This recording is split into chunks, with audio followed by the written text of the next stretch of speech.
follow. Sun, follow.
The North Shore of Oahu. It's the best surfing area in the world, for nowhere else has waves of the size, speed, and power as this 7-mile-long stretch of incredible coastline. Each fall, the world's top surfers come here to test their skills against each other and to test themselves against the forces of nature. They come from as far away as Australia and South Africa and as close as Honolulu. It's an annual migration of the best in surfing. No matter that other events are richer in prize money or have more spectators, the competition on the North Shore will always be the high point of the season. This is Scott Dietrich, and I've been coming to the North Shore since 1973, and I still get butterflies when I drive over that last hill on the Cam Highway and look out at the reefs of Haleiwa. This year, the outstanding surfer on the North Shore had to be Michael Ho, by virtue of his win in the Pipeline Masters contest in spite of a broken wrist, and also by Mike's superb tube riding in February at Off the Wall. Michael's unique style makes him easy to spot in the water. His instant frontside snapbacks and his grabbing the outside rail and big backside tubes are trademarks, both of which serve to get him further into the critical part of the wave.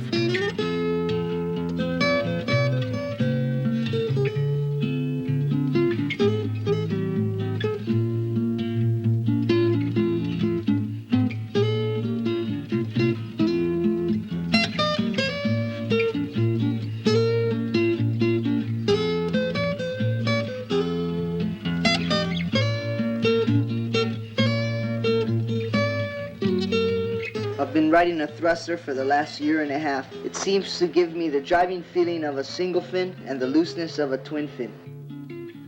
In surf 8 foot and under, I prefer to ride a board between 5'8" and 5'10". In bigger surf, it depends on size, condition, and feeling. I put as many hours as I can in the water prior to a contest. Jump rope for timing, take my vitamins, and try not to surf as much the day before a competition.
Because of ideal conditions for the finals, the Pipeline Masters has become the event of the season on the North Shore in recent years, and this year was no exception, with perfect pipeline barrels attracting spectators and cameras alike. With ideal conditions, the top names in surfing, and the new no-hassle rule, the excitement on the beach was intense.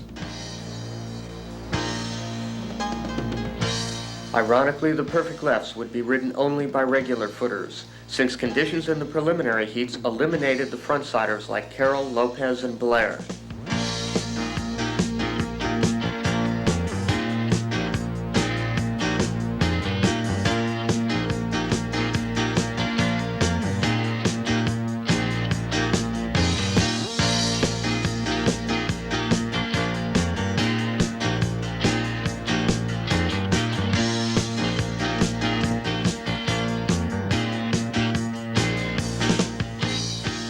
To the approval and envy of those on the beach, lifeguard Marvin Foster managed to pick off some great tubes between heats.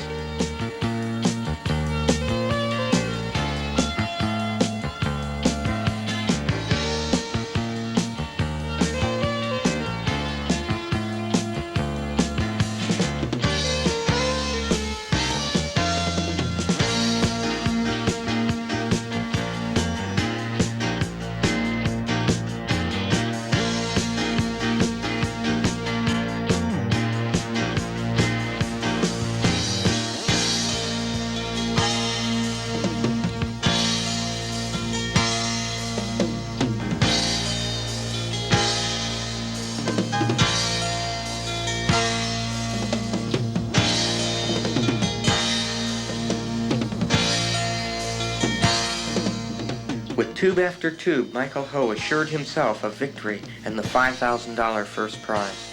As soon as the last horn sounded, there was a mad scramble for the water. A chance to get some great waves, and a chance for some of the non-pros to perform in front of the entire surfing community.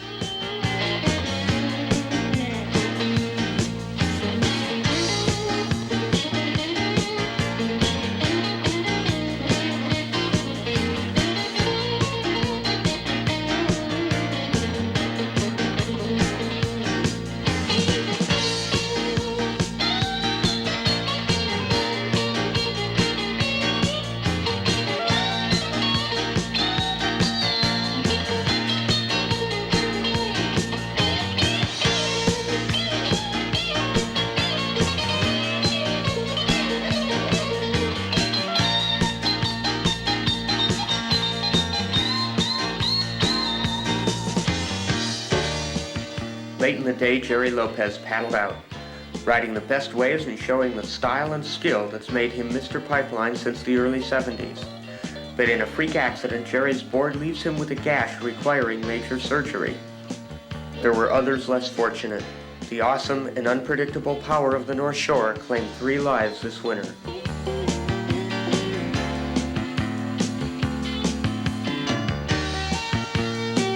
By late January, after most of the crowds had moved on, Jerry was out again. The quick recovery and cat-like grace which Jerry brings to his surfing is a reflection of the man's inner self.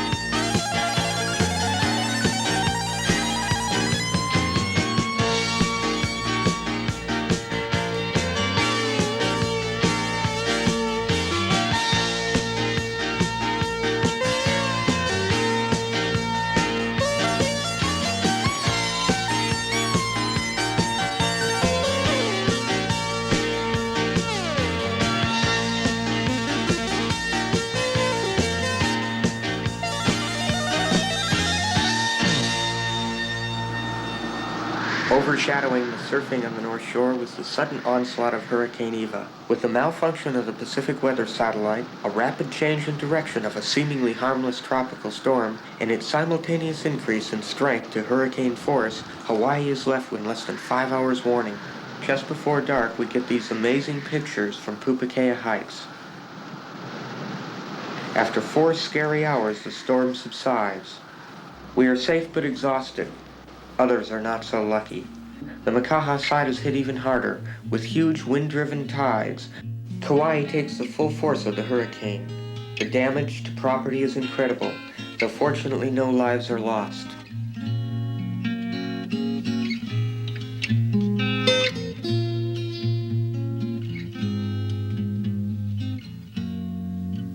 Kauai has many great surfing breaks, the most famous of which is Hanalei Bay. Conditions on Kauai, however, are much more fickle than on the North Shore, requiring local knowledge to get them at their best. Byron Wong at Hanalei Bay.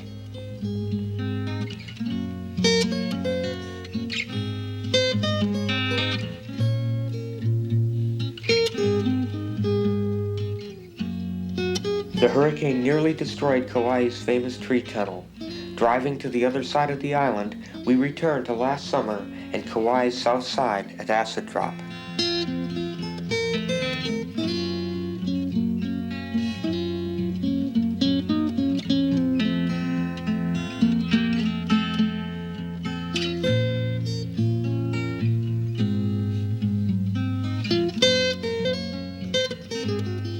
Continuing past Eva's ravages, we come to another break.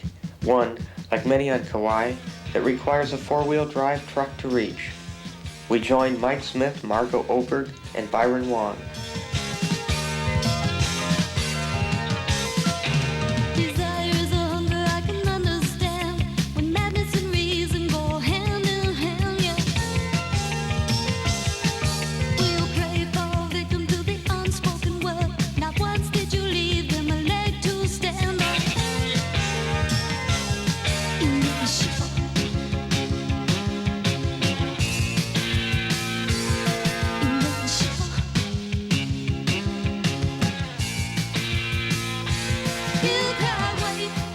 Some of Hawaii's best surf can be found in Kauai's secret bays, if you know where to look. We join Byron and Mike at a place best left unnamed, one that few outsiders will ever see.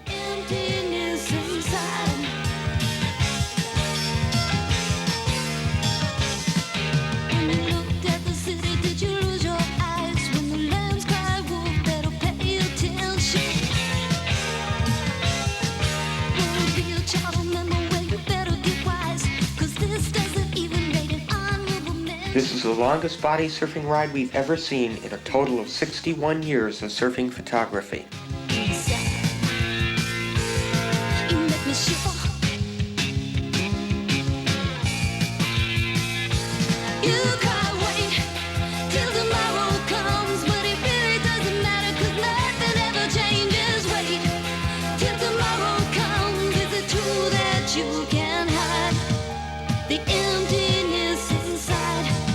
Is it true that you can hide?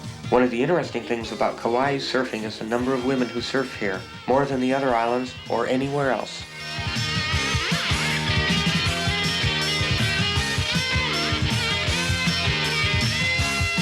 You make me shiver inside. You make me shiver. You can't wait till tomorrow comes, but it really doesn't matter 'cause nothing ever changes. Wait till tomorrow comes. Is it true that you can hide the emptiness inside? Is it true that you can hide the emptiness inside?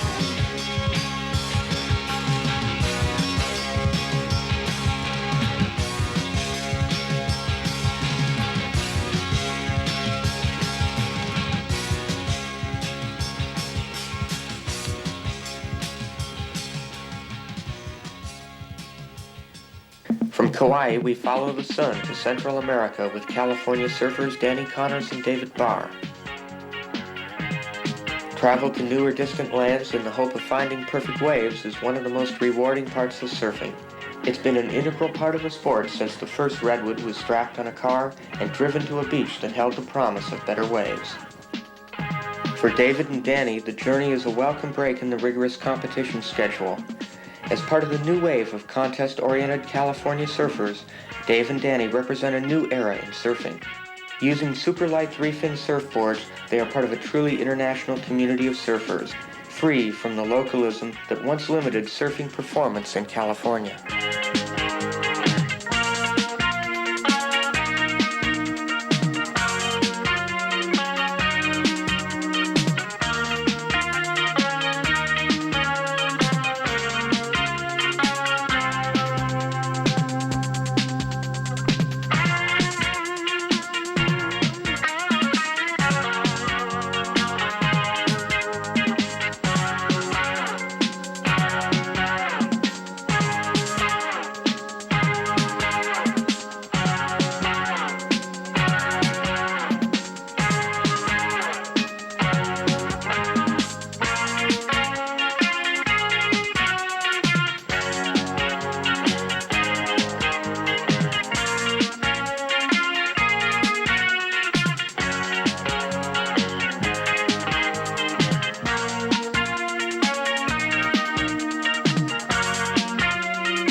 In many ways, surfers have become modern-day explorers, opening isolated areas as they search for new and even less crowded surfing areas.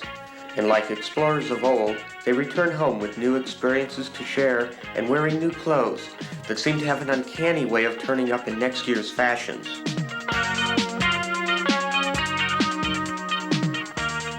For David Barr and Danny Connors, there would be no comments of "you really should have been here yesterday," for we found the perfect surf that comes only to those who follow the sun.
finding one day of perfect waves after a month's search in a distant and perhaps soon-to-be forbidden country is an experience that Dave and Danny will remember long after memories of contest defeats and victories have faded.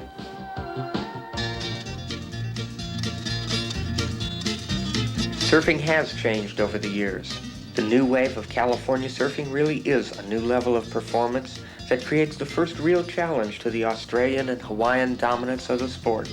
While equipment changes and better competitive opportunities have been a major factor in the change, the new wave approach to surfing was actually initiated back in the mid-1970s by Hawaiian Larry Bertlemann.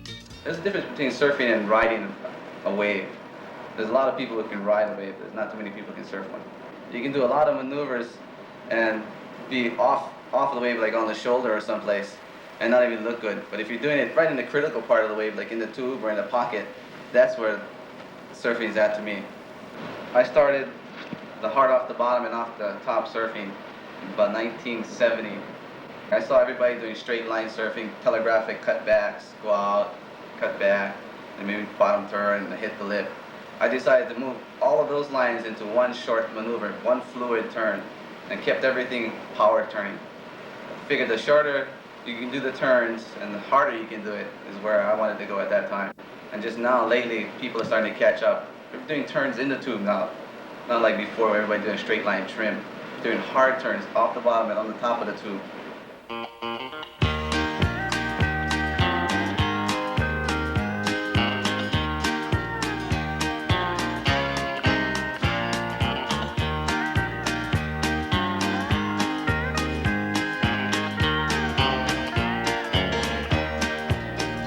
There's a place in the country where the ocean breaks on a golden shore every day.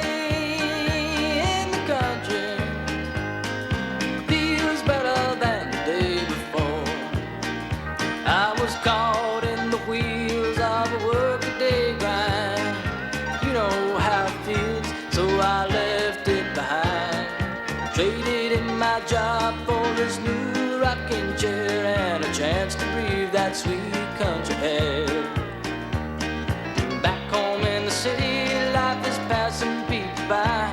They're worrying about the mortgage and working 9 to 5. But all that city hustle only makes me understand just how good I have it here, lying on the sand. There's a place in the country where the ocean breaks on a golden shore every day.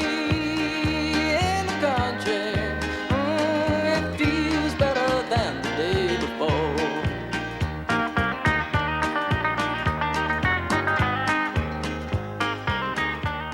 Well, nowadays, since we have videos, I've applied that to my surfing lately. It's done a lot of stuff for me.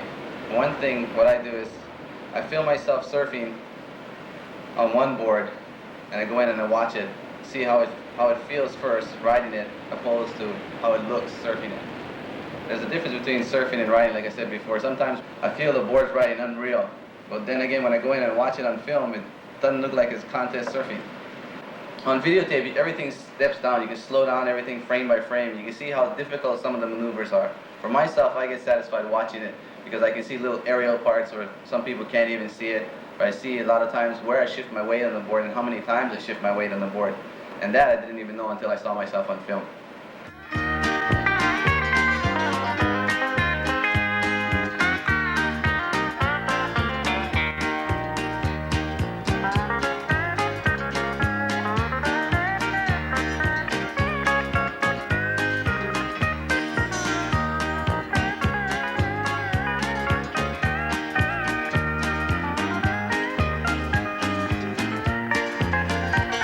I wake up every morning, watch the sun on the rise, climbing from the ocean and lighting up the skies. It's another day in heaven, but it never seems too soon to lie with you beneath the country moon. There's a place in the country where the ocean breaks on a golden shore every day. In the country, yeah, it feels better than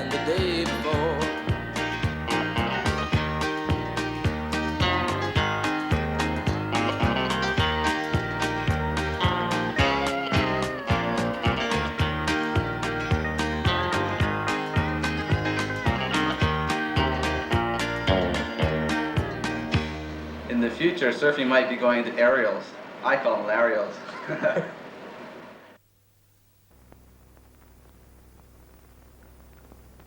Australian Mark Richards has won the World Professional Surfing title 4 years in a row. Mark has also been one of the sport's true innovators, having revitalized the multiple fin surfboard. MR's mastery of competitive surfing is due to his consistency in both large and small waves in any conditions.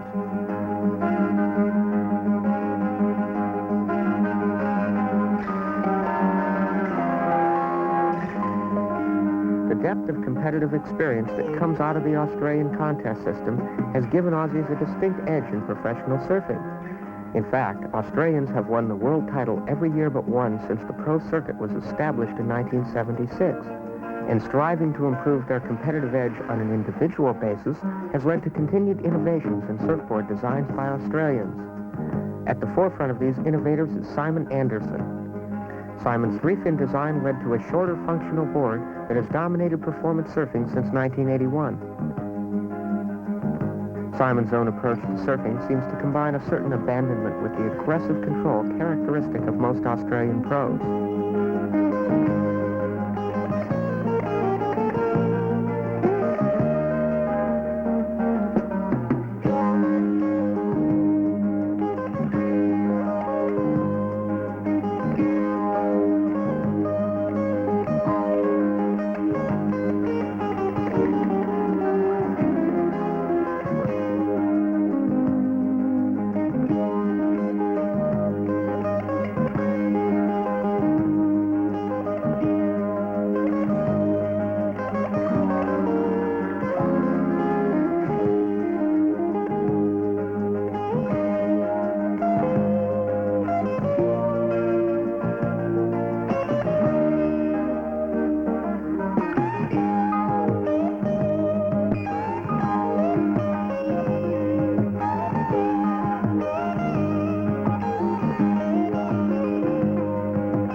Many seasoned observers feel that when Pipeline is on, Larry Blair is unbeatable. Like Lopez before him, Larry has a unique command of this awesome wave. His control inside the tube won him the Masters in 1980.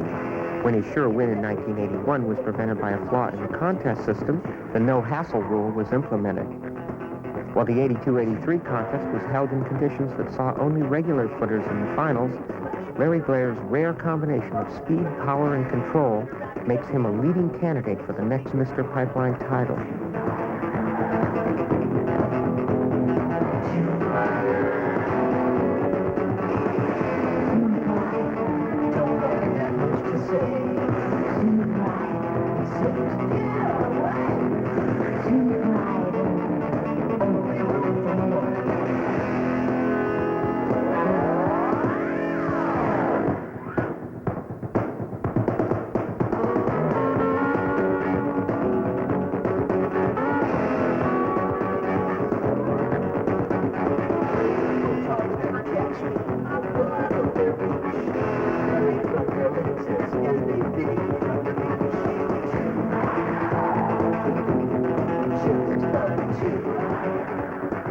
Former world champ Rabbit Bartholomew has the consistency in surf of any size that marks each of the professional title holders. He has maintained the quickness and agility that impressed us when we first saw Rabbit in Hawaii 10 years ago. Now, with his poise and style considerably refined, Rabbit's surfing is better than ever.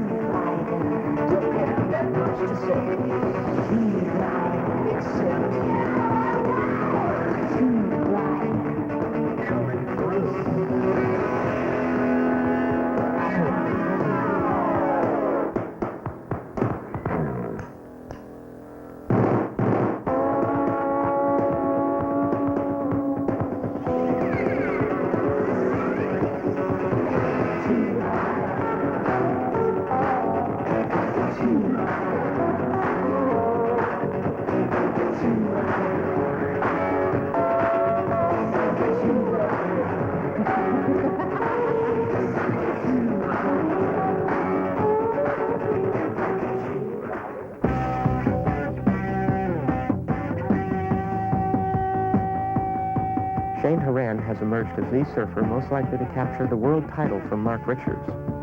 Yet for the past 2 years, Shane's experimentation with radically short boards may have cost him this coveted prize.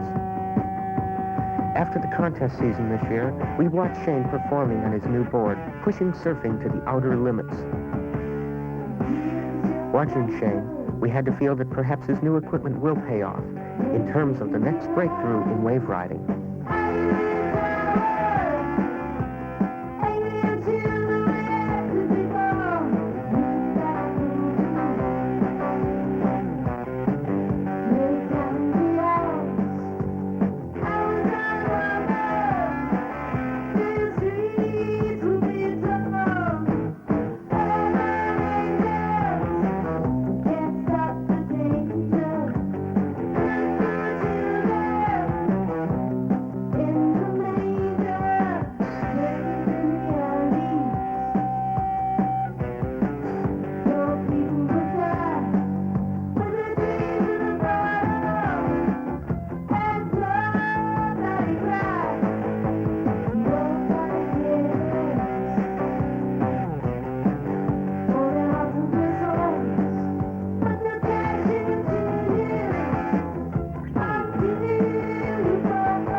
If there is one California challenger to the Australian dominance of the pro title, it's Tom Curran from Santa Barbara. Like the Aussies, Tom has come up through the ranks of amateur competitions, surfing one contest nearly every weekend in all types of conditions, learning competitive strategies, and becoming used to competitive pressures and tasting the thrill of winning.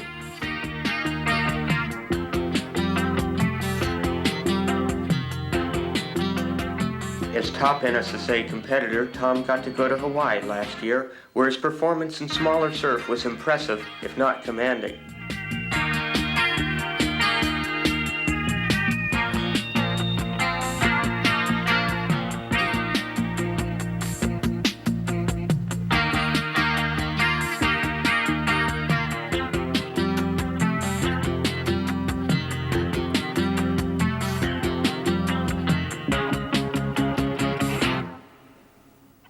By this winter, Tom had already won his first pro contest and had won the more important IPS event in Japan.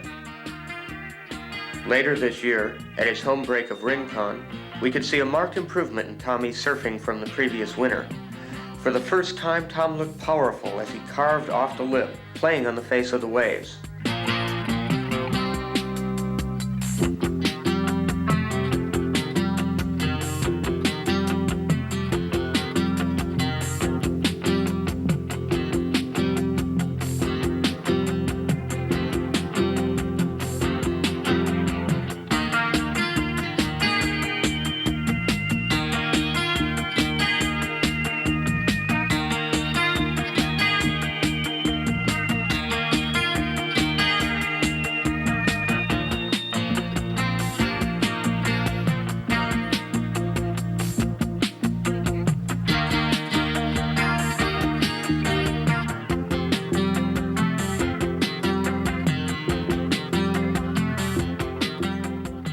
But Rincon is not Hawaii, and Tom would still have to prove himself as a pro in the more demanding conditions of the North Shore. With poor weather and surf, Tom and his wife Marie had the time to do what every visitor to Hawaii, even the worst surf rat, does sooner or later: take in the island's fantastic scenery. Still, the pressure of proving himself seemed a constant companion. When the first day of good surf came roaring in at Off the Wall, the doubts of Tom handling the North Shore juice were blown away in the spray from some of the day's best tubes.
Tom Curran, the future holds all that surfing has to offer.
One of the most respected pro surfers today is Shaun Tomson.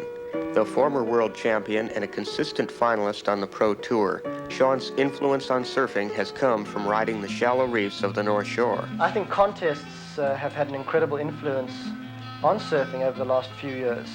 The surfing that goes on nowadays in the North Shore is a surfing that's basically structured around a winning surfing competition. There's been a change in emphasis over the years from tube riding to maneuvers on the face. And I think all the radical maneuvers now are taking place in the top part of the wave. And I think the key to all the modern maneuvers is power. You have to hit off the bottom as hard and as fast as you can to get the height needed to smash off the top. And I try to do all my maneuvers at maximum power. That's the kind of surfing I like, really deep, strong carve. But what we're trying to do now is come off the top as hard and as tight as possible. The ideal situation would be to snap a bottom turn and then bang off the lip right under the falling curl, so the tube is actually throwing over you as you're coming back down and then carving right out of it.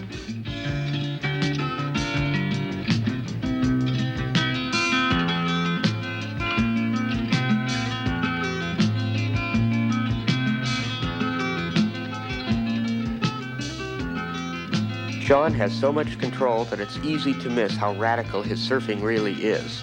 He seems to always be in the right position on the wave and seldom falls. Going through our footage of Sean, which we shot in January at Backdoor and Off the Wall, we became aware of how much he had advanced his surfing from last year. His off-the-lips were higher and his snapbacks harder. With a slow-motion camera, we could see how much further he was extending his body in each maneuver.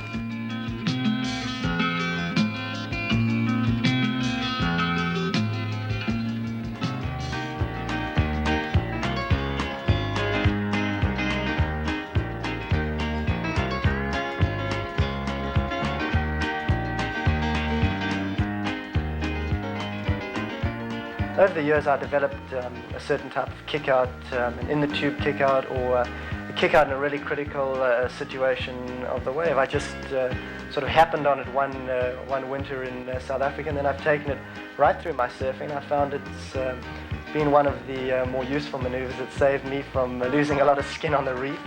And basically all it needs is a lot of commitment, a very, very hard bottom turn at a critically late stage, and then what one has to do is actually jam out through the face of the wave at maximum speed, never holding the outside rail of your surfboard. A lot of kids, when they try to do a takeoff, punch the turn, and try to get through the back and pull the nose of the surfboard along with them and just end up going over the falls. I think more than any one thing, that through the back pull-out that I do has enabled me to ride in the tube deeper, longer, and more safely than most other people, because I've always got that chance of a super quick exit. Well, if you don't make it, you really suffer the consequences. Bodyboards were long regarded as more of a toy for kids than a real part of surfing. But when Jack the Ripper Lindstrom started riding Big Pipeline in 1981, the whole surfing world took notice. Today, bodyboarders even point the way for the future of surfing.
Well, I think the Boogie Riders certainly point a finger in the direction of the future of surfing. The main difference between the Boogie Riders and the surfboard riders is that they ride a flexible board. It's very, very short. And most importantly of all, they've got their hands on the board. So they can get upside down. We're hampered by gravity and they're not.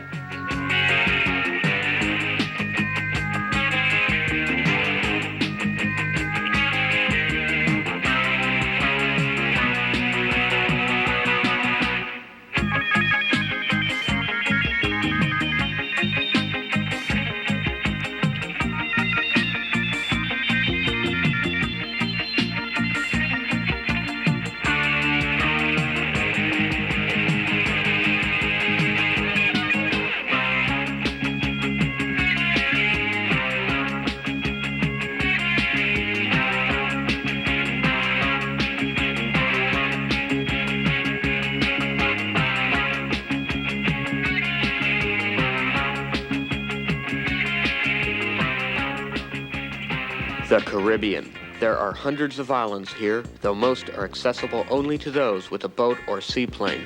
But the long wait between swells can drain your desire for exploration, and the heat can make you crazy. Finally, we escape the doldrums. With Hawaiian Randall Kim and Pat Mulhern and Clyde Rogers from Florida, we have chartered our way to one of the largest of the many secret surfing hideaways. The waves are perfect for hot dogging and the water is super warm, though we often wear t-shirts or vests for protection from the piercing sun. Anytime you want, anything you like, any place you go, not everywhere is right. It's that chance you take for that lucky break. Down the road, oh, down the road,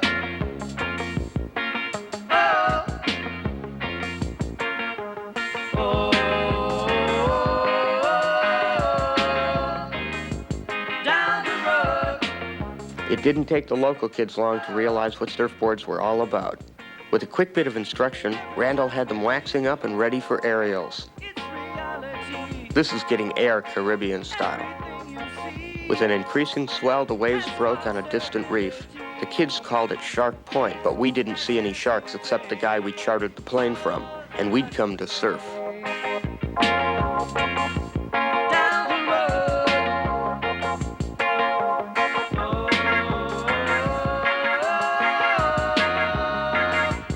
down the road,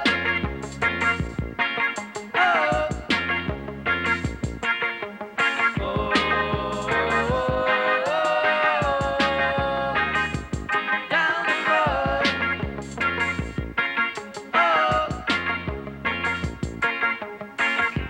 In this world you try to believe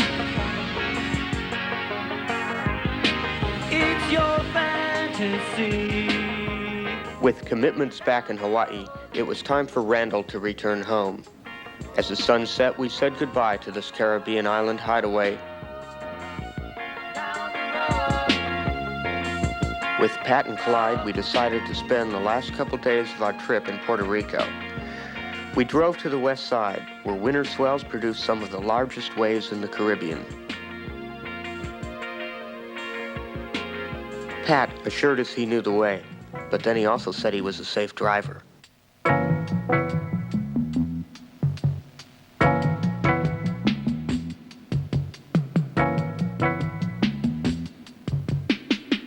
After only a few 360s, we arrived to find a medium swell and ideal conditions.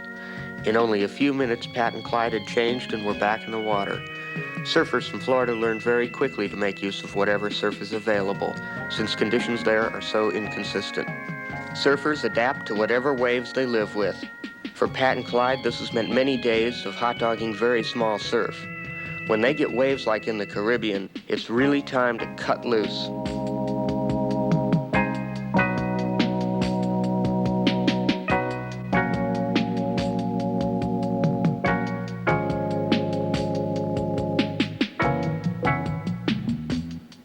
not seeing any women in a couple of weeks can have a strange effect. The next day the swell was up, but we had reservations home. It's the one problem with the discount fares. You have to plan waves 7 days in advance. Pat had to grab one last wave before the crazy ride back to the San Juan airport.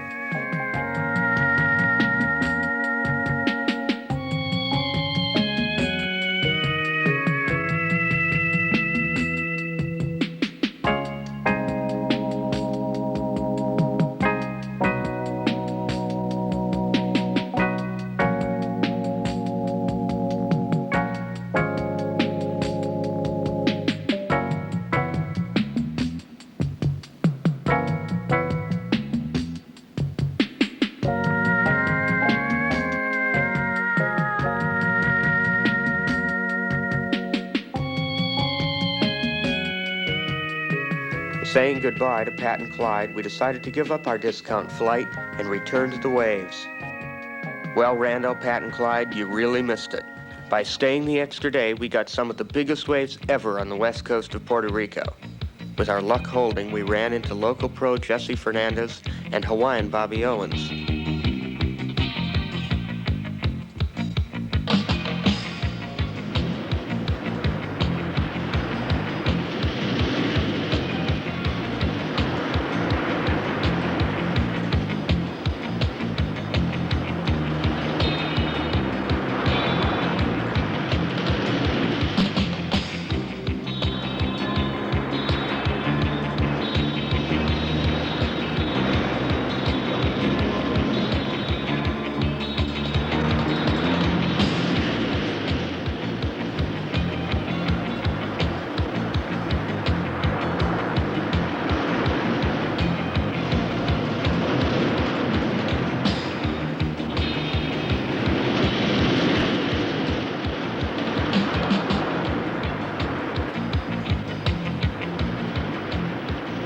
It was time for us to follow the sun to new adventures.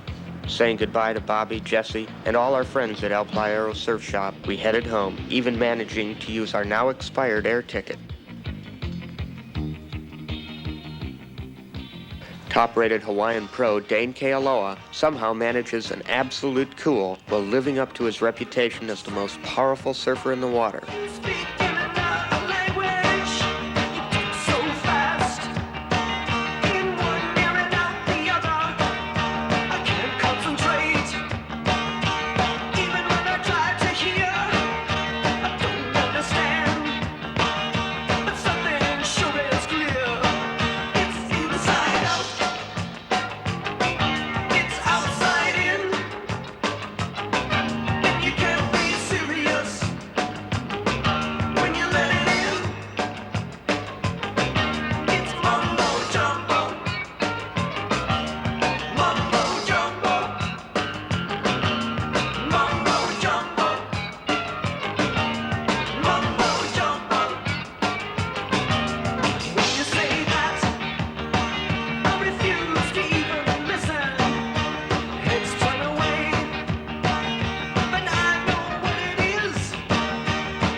With a presence not unlike Sean's, Dane seems to have total control.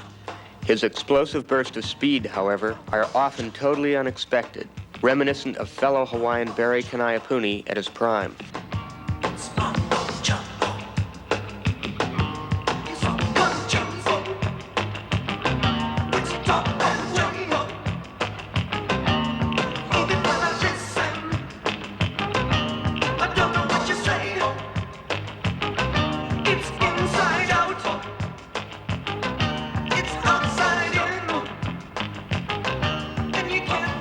30,000 people watching on the beaches of Huntington, the LP Pro was the biggest surfing event ever held in the United States. Nearly every top surfer in the world was in Huntington Beach to compete for the $7,000 first prize.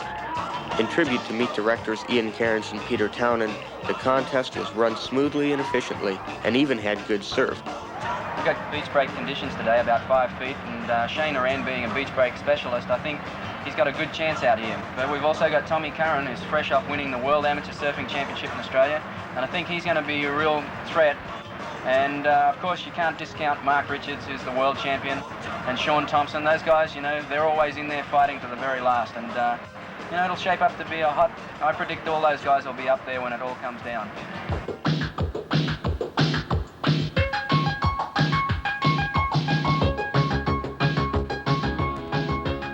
Well, you can see by the people here at the OP Surfing Championship that it's a great success. I think the reason that it was such a success is because we brought in things that the other events haven't used. We used an automatic scoring system, so you knew what was going on. Another thing is we brought in the buoy system, so guys didn't have to hassle anymore. They could get priority, and it stopped the hassling that's been going on the tour, and we got back to surfing. And that's what the people come to see. They come to see the surfing, you know. They don't come to see some guy hassle another guy. As you can see, there's 30,000 people here, and we're stoked.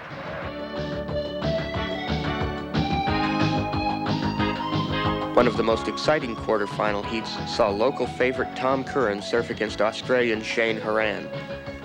Though Tommy surfed well, Shane refused to give ground and finally positioned himself into the wind.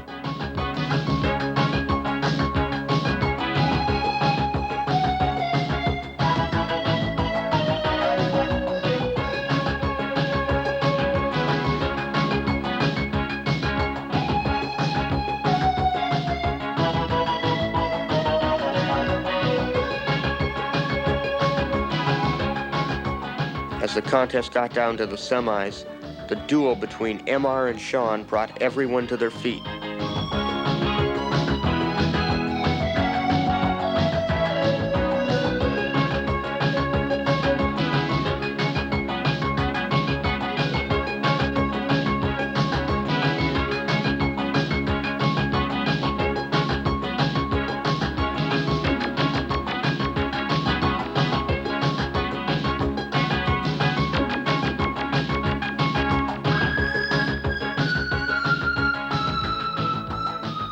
Matching each other wave for wave in some of the biggest surf of the contest, the battle wasn't decided until the final horn.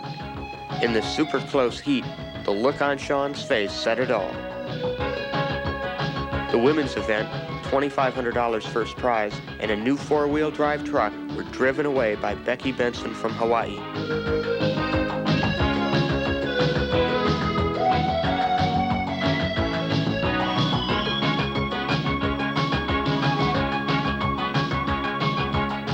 With 30,000 people cheering them on, the final duel was between Sean and Shane.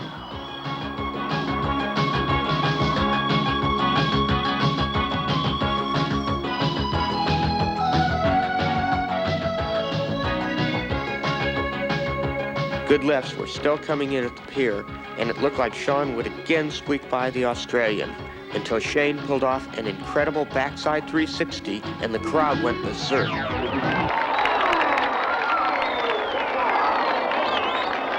Shane Horan and Becky Benson, the champions, 30,000 people. I think it was really a great thing for California surfing, probably the most successful thing that's ever happened here, and it's great to see. They say there's something magic about the island of Maui, and that was before sailboarding was even invented. Onshore winds and increasing swells at Ho'okipa create the best conditions in the world for windsurfing.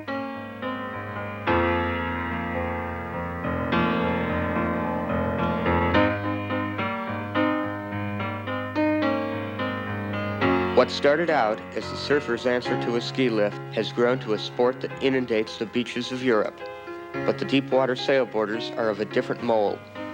They perform in conditions as challenging as those of big wave surfers. And it's just as exciting as surfing because the sailboarders are surfing.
word gets out quickly that the surf is up on Maui, especially since Oahu gets the big winter swells 8 hours earlier. One of the first to arrive is Mark Fu. Meeting Mark at the Kahului airport, we head for the bay. We arrived at the bay just as everybody was pulling out to check it out. The waves were a solid 8 feet, but kind of had some of that early morning sickness, so most guys went home. I had come too far not to go out. Honolulu Bay is situated so that only the biggest swells that come in at precisely the right angle will make it work, but when it does, you couldn't ask for a better wave. It's got it all. Perfect shape, size, speed, distance, and juice galore.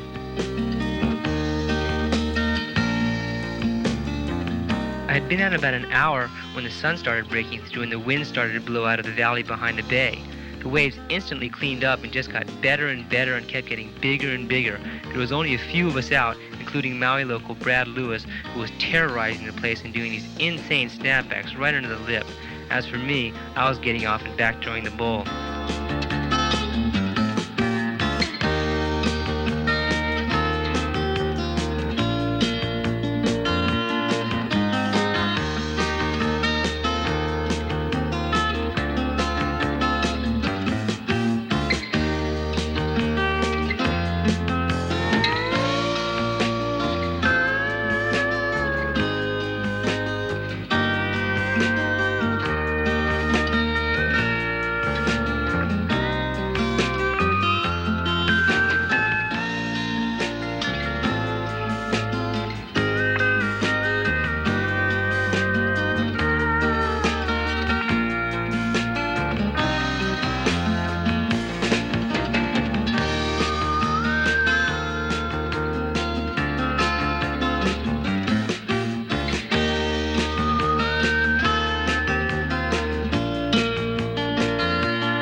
The waves pumped until dark and there was never more than a handful of us out. It was the kind of surfing you dream about. That night we stopped into the weather station to check the surface charts. We found out that the swell would be coming back up, but the winds would be changing direction, so we decided to go look for the secret left that I had heard about. When we found it and I saw it, I couldn't believe it. It was 10, 12 feet and barreling. It looked just like that wave in Hawaii Five-0.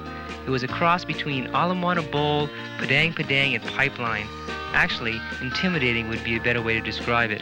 There was hardly anybody out, and these goofy footers were getting some really, really deep tubes.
just starting to feel the place out and get a little bit wired when I broke my board and was relegated to spectator status. To tell you the truth, I was a little bit relieved to get out of there in one piece. But by that time, it didn't really matter because it had been the best 3 days of surf I'd ever seen.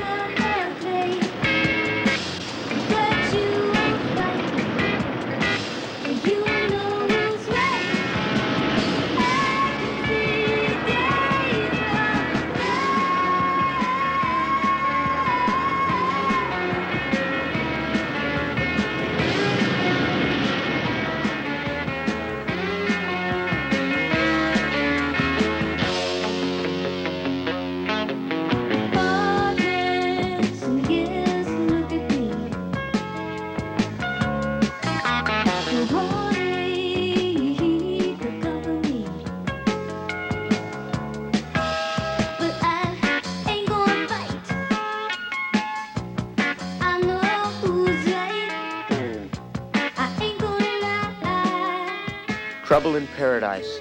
It would be nice to think that the tension comes from being unaccustomed to big surf. I guess it's not surprising that there are so many missiles in the world when even in the water we find cause for battle.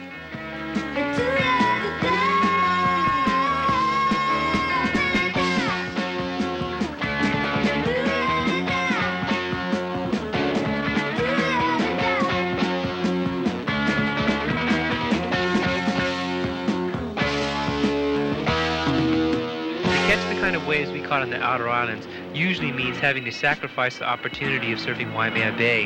However, this winter was a whole nother story. After getting my full quota of outer island perfection, I returned to Oahu where Waimea continued to break for another 6 solid weeks. There may be man-on-man competition, deep barrels, and radical maneuvering taking place all over the world, but the drops at Waimea Bay have and always will be one of the ultimate thrills in surfing. Everybody's talking about getting air off the lip these days, but that's so lightweight compared to getting air while you're free-falling down the face of a 20-foot wave. There's a special breed of surfer who rides Waimea Bay. Traditionally, making the big drop has been all that mattered.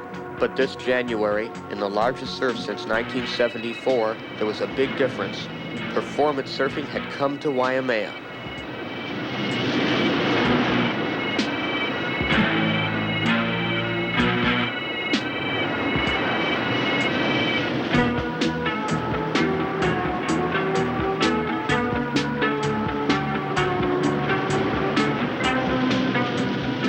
Booby Jones was clearly the outstanding surfer, riding the bay like Sunset and actually getting tubed.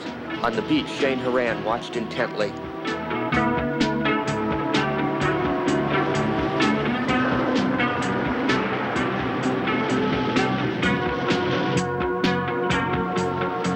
Shane makes his move. His 5'8" would have been laughed at in past years.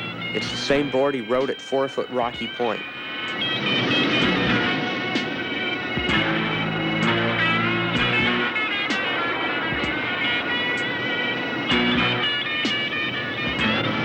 He is able to make the drop on his 5'8" single fin, but the chop is hard to handle.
Few of us really have the opportunity to follow the sun in search of perfect waves, but if there is one surfer who has set an example for all of us to follow, it is Shaun Tomson.